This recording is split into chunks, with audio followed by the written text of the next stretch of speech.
Well, hello, thank you for joining me today again on the Church History Trail. You're very welcome to the programme. And where we find ourselves today is in Garvagh in County Londonderry. And of course there was a skirmish fought here. It's known as the Battle of Garvagh.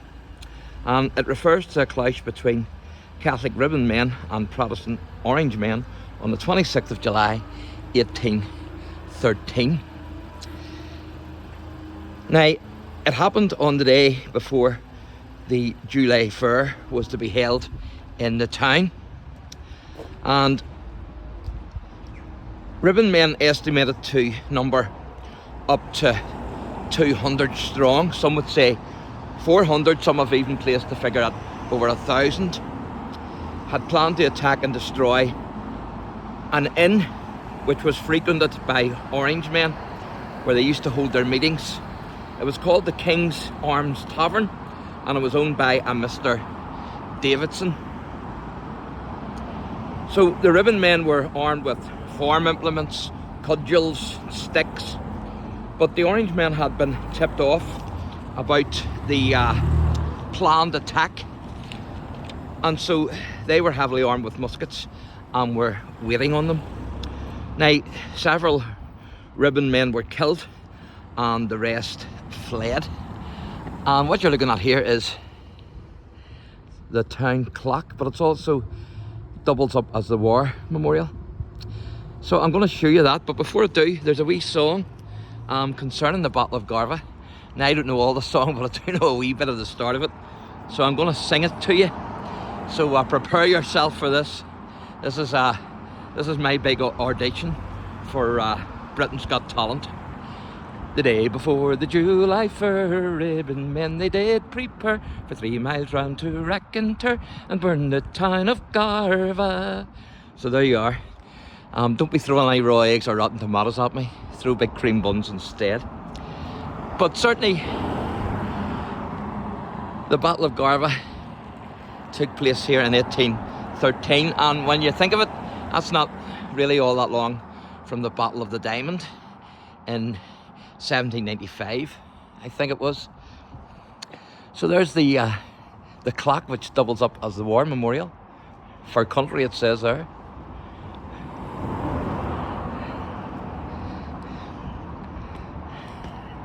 So you can actually get into it.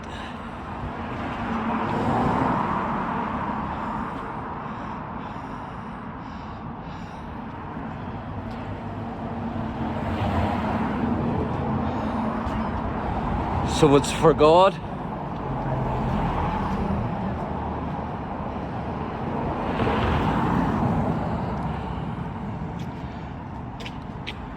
For king, and then the other side says for country. It's the Great War, 1914 to 1918. So we're right beside here the Museum and Heritage Centre.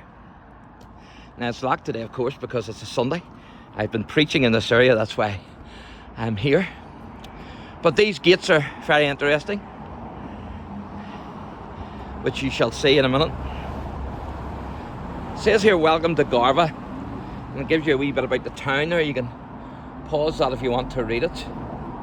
And it talks about George Canning's son, Paul, acquired ownership of the lands from the Irish chief O'Callaghan in 1659 and established Garvagh on its present site in 1660. It says one of the first buildings he erected was St Paul's Church in 1659, probably as a private chapel for the family. And the family home, of course, was Garvagh House, but it's now demolished and Garvagh High School is there. Most of the grounds of Garvagh Estate are now actually in the forest. But it says there about the gates. It says, the gates beside this panel, although now in a different location, are the original gates from the entrance to Garvagh House, dating from the 1820s. So a bit of history there. Those gates actually date from the 1820s. Fantastic, isn't it?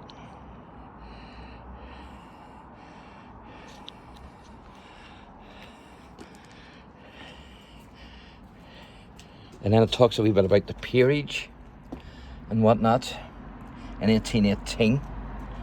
And the War Memorial. That's the George Canning, Prime Minister, 1827. And that's museum. So this is a museum now. So I would assume that this is the coat of arms of the Canning family. But also here, as you can see, and I've covered this man's grave, this is the poet.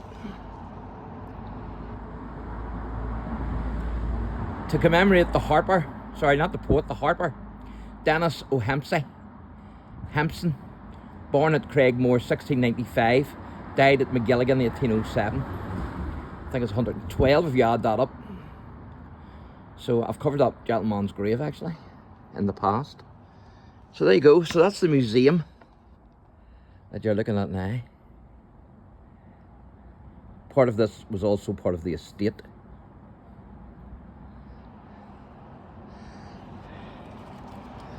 So there you go, folks. I hope you enjoyed that. That's the Battle of Garvagh, 1813, between the Ribbon Men and the Orange Men. And you also got a wee bit of the history of Garvagh there, with the Canning family.